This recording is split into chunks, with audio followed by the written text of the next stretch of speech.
Well, throughout our coverage here connected to the story, we have been checking in with Mona Eltahawy. She's a columnist in the Muslim and the Middle Eastern affairs who has been helping us throughout our coverage since the protest began. She joins me again tonight from New York. Mona, I just want to start with your reaction. I'm sure you were following the same information we all had. The U.S. president seemed to have, people on the streets of Egypt seemed to have, expecting to hear a resignation speech, some sort of transfer of power, a graceful exit somehow that Hosni Mubarak was going to make tonight.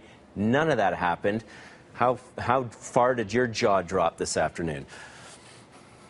I was livid. I mean, as you said, I was following it throughout the whole day on Twitter. I was preparing all these tweets saying, okay, let's celebrate that Mubarak is stepping down, but let's remember the revolution is continuing.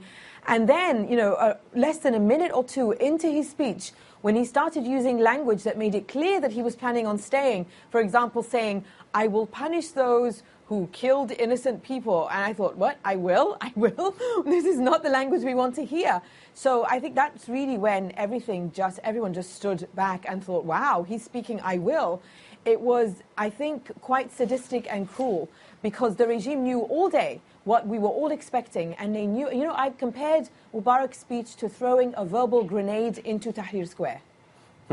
Yeah, and I guess what we're watching to see right now is going to be the effects of that grenade being thrown into a crowd as we wonder, will the crowd turn ugly? I think one of the things that really should be noted is for 17 days that those protesters have been in that square, it has been largely a peaceful protest, except when they've come up against the pro-Mubarak forces. I was in Cairo last week to see that with my own eyes, and now we're wondering about what happens next. How do you contain this anger of the crowd? People are marching tonight on the presidential palace. I mean, if he has thrown a grenade into the crowd, what happens next? It's a really crucial moment right now. I mean, all along people had planned that tomorrow, Friday, was going to be the Day of Martyrs, where they were going to hold a mass kind of open-air funeral for the at least 300 people who have died, largely at the hands of Mubarak thugs, who were behind the violence, as you mentioned. This has been a beautiful and peaceful and pure revolution where you've seen an uprising that was inspired by young people, but that galvanized Egyptians of all backgrounds, all religions, and all age groups. You saw this beautiful, pure thing, and people insisted on being peaceful. They would shout in demonstrations, Silmiya, Silmiya, which means peaceful, peaceful. And it was only Mubarak's thugs that introduced the violence, and now what you're seeing is after days of being unable to curb this massive people power, this massive peaceful people power. Mubarak has tried everything. Security forces, thugs, shutting down the internet, everything. What he's done today is he is trying to provoke people into violence. That's how I see it. Into violence so that he can justify an even bloodier crackdown. And I know from friends who are in Tahrir Square that they're determined to keep it peaceful because they understand they're on the winning side. And this is a desperate move by the Mubarak regime.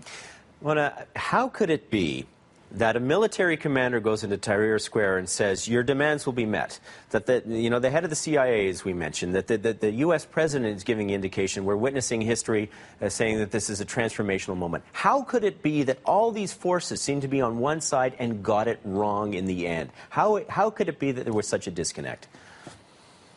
Well, I mean, it says to me that one of two things happened. One, that this was the message that everyone was given all along, and Mubarak really was going to step down. But then some kind of power struggle took place, because, the role of the military is still quite a large question mark. Sometimes they seem to be on people's side by not doing anything. Sometimes that very same neutrality makes them much more complicit and on the regime's side. So we don't know, maybe some kind of power struggle happened, or perhaps all along the regime was deceiving people. The regime punked us all. It made us all think that this is exactly what Mubarak was going to do, to the extent that Leon Panetta of the CIA came back and said he's going to step down, and then took us all by surprise, which is especially worrying because the Mubarak regime likes to boast it is the guarantor of stability. So where is this stability on a day like this, when it's either been sending out mixed messages or there's a power struggle going on, which again takes me to these peaceful pro-democracy demonstrators. They are the stability. They are the future of Egypt. Mubarak has brought nothing but chaos to Egypt.